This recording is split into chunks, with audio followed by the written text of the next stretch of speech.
faahfaahin dheeraad ayaa waxaa laga helayaa dagaalo xalay ciidamada Somaliland iyo kuwa SCC Khaatume ku dhex maray gudaha magaalada Cerigabo ee xarunta gobolka Sanaag ee waqooyiga Soomaaliya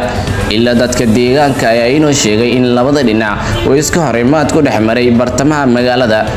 manacada khasaaraha rasmiga ee ka dhashay dagaaladaasi maadaama ay ahayd xilli haween ah sidoo kale ma jiro wax hadal ah oo ka soo baxay labada dhinac kuna aadan dagaalka xalay ku dhex maray magaalada Cerigabo ee xarunta gobolka Sanaag wararka ayaa intaasi ku sii daraya in saaka xaalad kacsanaan ah laga dareemayo magaaladaasi isla markaana ciidamo iyo gaadiid dagaal ay gaareen halkaasi taasi oo cabsi ku abuurtay dadka deegaanka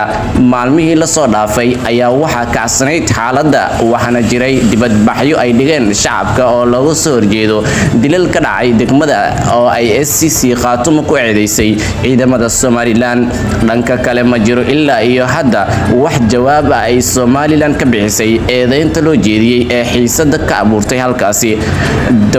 dagaalka ayaa waxa ku soo aadaya xilli ay dhawaan isbedel ka dhaceen Somaliland kadib markii la doortay madaxweyne Cabdiraxmaan